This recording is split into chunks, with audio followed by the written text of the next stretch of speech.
दोस्तों नमस्कार, मेरा नाम कृष्णा कुमार है।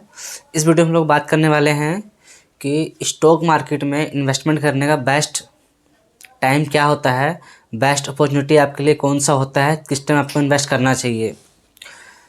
स्टॉक मार्केट में इन्वेस्ट आप स्टॉक के थ्रू भी कर सकते हो, किसी कंपनी का स्टॉक खरीद के, और चाहो तो आप इक्विटी म्यूचुअल फंड में इन्वेस्ट करते हो तो आपका ये इनडायरेक्टली वो स्टॉक मार्केट में ही पैसा आपका इन्वेस्ट होता है।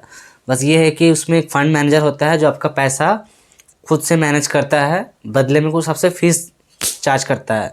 लेकिन दोनों ही, चाहे आप स्टॉक में खुद से इन्वेस्ट करो किसी स्टॉक में रिसर्च करके, चाहे किसी म्यूचुअल फंड में इन्वेस्ट करो इक्विटी म्यूचुअल फंड में, आपका पैसा इनडायरेक्टली स्टॉक मार्केट में ही लगता है।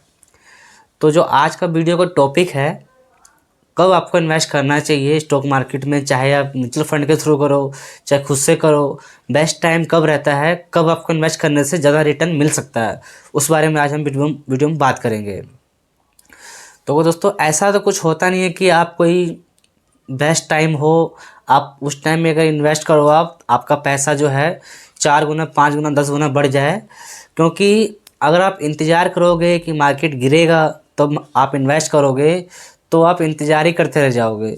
अगर मान लो आपने बहुत इंतज़ार किया, बहुत तपस्या किया, 4 साल 5 साल 10 साल, अगर मार्केट एक बार गिर भी गई, आपने उस टाइम इन्वेस्ट किया, तो कोई गारंटी तो है नहीं कि आपका हर बार मार्केट उतना ही गिरेगा। जैसे कि लॉकडाउन की अगर हम बात करें, कोविड जब आया था 2020 में, अगर उस टाइम क्या हुआ था, मार्केट काफ़ी गिरा था, करीब करीब बहुत ज़्यादा मार्केट गिरा था उस टाइम जिस लोगों ने इन्वेस्ट किया था उनके बहुत सारे पैसे बने होंगे। जिसने मार्केट गिरने से 1 महीना पहले या चाहे 1 दिन पहले इन्वेस्ट किया था, उनका बहुत बड़ा लॉस भी हुआ होगा। अगर वो लोग उस लॉस में निकल गए होंगे तो फिर तो उनका लॉस ही है, या कुछ लोगों ने वहाँ पे सब्र किया होगा तो उनका आज इस टाइम में रिटर्न बहुत ही ज़्यादा उनको दिख रहा होगा। तो कहीं ना कहीं अगर आप ये सोचते हो कि मैं आज इन्वेस्ट करूँ, कल अगर मार्केट गिर जाए तो मेरा लॉस हो जाएगा, तो पहली बात, अगर आप इसमें इक्विटी का एक ही नियम है, अगर आप इसमें 5 साल के लिए ऊपर के लिए रिटर्न इन्वेस्ट करना चाहते हो तो आपके रिटर्न नेगेटिव होने के चांस बहुत ही कम रह जाते हैं। तो अगर आप 1-2 दिन के लिए आए हो, चाहे 1 साल के लिए 2 साल के लिए आए हो, तो आपका लॉस होना निश्चित है। क्योंकि उस टाइम कोई पक्का नहीं रहता कि आपका लॉस होगा या प्रॉफिट होगा, मार्केट कहीं भी जा सकता है। तो जिन लोगों ने मार्केट गिरने के पहले अगर 2020 में इन्वेस्ट किया था, उनका भी आज प्रॉफिट में है, चाहे उनका कुछ टाइम के लिए लॉस दिखा होगा उनको, लेकिन अगर आज के टाइम में देखा जाए तो उन लोग को अच्छी खासी प्रॉफिट हो रहा होगा, जो लोग टिके होंगे। जिस लोगों ने मार्केट गिरने के बाद इन्वेस्ट किया होगा उनका तो उनसे भी ज़्यादा प्रॉफिट होगा। तो अगर आप ये सोचोगे कि मैं मार्केट गिरने का इंतज़ार करूँ, कब मार्केट गिरेगा तब मैं इन्वेस्ट करूँगा, तो आपका वो चीज़ नहीं बन पाएगा। क्योंकि आपके पास अगर लमसम पैसा हो बहुत सारा एक साथ अगर आपको इन्वेस्ट करना हो, फिर तो आपके लिए ठीक है।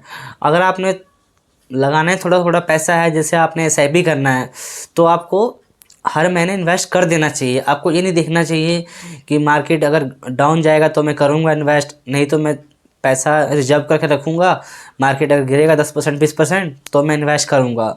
मान लो कि कोई स्टॉक का प्राइस, हम मान के चलते हैं, कोई स्टॉक का प्राइस अगर मान लो 100 रुपये चल रहा है, अगर उस स्टॉक का प्राइस अगर मान लो 10 रुपये कम हो जाए, 10 रुपये गिर गया अगर, तो आपने मान लो 90 में उसको ख़रीद लिया, उसके बाद वो फिर चलता रहा 100 पे, फिर 100 पे आया, 120 पे आया, फिर अगर मान लो आपने 120 में नहीं किया तो 130 पे चला गया, फिर 150 पे चला गया, फिर अगर मान लो 180 जाने के बाद अगर फिर वो 170 आता है, फिर आप इन्वेस्ट करते हो, बोलोगे कि आज मार्केट गिर गया तो मैं इन्वेस्ट कर लेता हूँ। उसकी जगह आपने अगर 160 पे भी इन्वेस्ट किया होता, अगर आपने 120 पे भी, अगर आपने 140 पे भी इन्वेस्ट किया होता, आपने 150 पे भी इन्वेस्ट किया होता, तो आपका ज़्यादा प्रॉफिट रहता। अगर आपने इंतज़ार किया होता कि मैंने 90 पे इन्वेस्ट कर दिया है, अब मेरा 180 हो गया है, 180 से जब मेरा 170 स्टॉक आएगा तब मैं इन्वेस्ट करूँगा, तो उससे अच्छा यही है कि आप इतना वेट ना करें। आप एसआईपी अगर लॉन्ग टर्म के लिए करते जाओगे, आपका अच्छा खासा प्रॉफिट बन सकता है। अगर आपको एक साथ पैसा लगाना है, फिर आपको थोड़ा देखना चाहिए, मार्केट अगर टॉप पे हो तो आपको पैसा उसमें नहीं लगाना चाहिए, आपको इंतज़ार करना चाहिए। मार्केट में करेक्शन का या थोड़ा बहुत गिरावट हो 5-10% 20%, थोड़ा थोड़ा पैसा करके आपको लगा देना चाहिए। मार्केट कितना भी गिरा हो ना, तब भी आपको जो आपको लमसम करना है एक साथ नहीं करना चाहिए, 4 से 5 टुकड़ों में करना चाहिए, ताकि आपका जो है एक पैसा जो आपका एवरेज आउट हो जाए, रिटर्न उससे अच्छा आपको रिटर्न मिल सके। आप अगर सोचोगे कि मैं एक साथ पैसा लगा लूँगा आपको एक साथ रिटर्न अच्छा मिल जाएगा, ऐसा नहीं होगा। उसमें आपको मार्केट को देखना पड़ेगा कि मार्केट, बस आपको ये देखना है कि मार्केट टॉप पे ना रहे। अगर टॉप पे रहेगा, अगर आपने वहाँ पे लमसम किया तो आपका काफ़ी रिस्क हो जाता है आपके ऊपर। आपका कुछ टाइम के लिए आपका रिटर्न नेगेटिव में हो सकता है। अगर उसी में आप लमसम करोगे तो आपका रिटर्न नेगेटिव होने के चांस कम हो जाते हैं, और लॉन्ग टर्म के लिए आप टिके रहते हो तो आपका अच्छा खासा प्रॉफिट भी बन के आता है। ये जो आपको मैंने बताया, ये चाहे आप स्टॉक में करो, चाहे म्यूचुअल फंड में करो, किसी में भी करो, आपको इस चीज़ का ध्यान रखना चाहिए। अगर आप लमसम करते हो तो, अगर आपको एसआईपी करना है तो आप कभी भी जाके कर सकते हो, कुछ फ़र्क नहीं पड़ता। क्योंकि अगर मान लो आपने आज कोई चीज़ 100 रुपये की खरीदी, अगले हफ्ते अगर मान लो अगले महीने अगर वो 95 की हो गई तो आपको उतने में मिलेगा। अगर 110 में हो गया तब भी आपको खरीदना है। तो आपको इतना छोटी छोटी बातों को ध्यान नहीं रखना है, आपको एसआईपी लगातार करते जाना है। आप लॉन्ग टर्म में जब आपका पैसा कुछ जमा हो जाएगा किसी भी स्टॉक में या किसी भी फंड में करते हो आप, तब अगर रिटर्न बनता है तो आपको फ़र्क पड़ेगा कि हाँ आपका 1 साल का रिटर्न कितना बन रहा है, कितना आपका लॉस हो रहा है, तब आपको देखना चाहिए।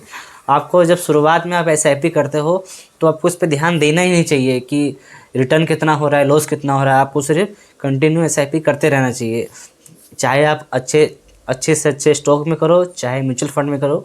आपको एक डिसिप्लिन बनाना ज़रूरी है, ना कि बार बार म्यूचुअल फंड बदलते रहो, आप बार बार स्टॉक बदलते रहो, ये आपको नहीं देखना चाहिए। तो दोस्तों उम्मीद है आपको वीडियो अच्छा लगा होगा। आपको वीडियो अगर अच्छा लगा है तो वीडियो को आप लाइक करके चैनल सब्सक्राइब कर दें, बाकी बेल आइकन ज़रूर दबाएं ऐसे ही अगले अवेलेबल वीडियो पाने के लिए। बाकी मिलते हैं किसी अगले वीडियो में, तब तक के लिए हैप्पी इन्वेस्टिंग।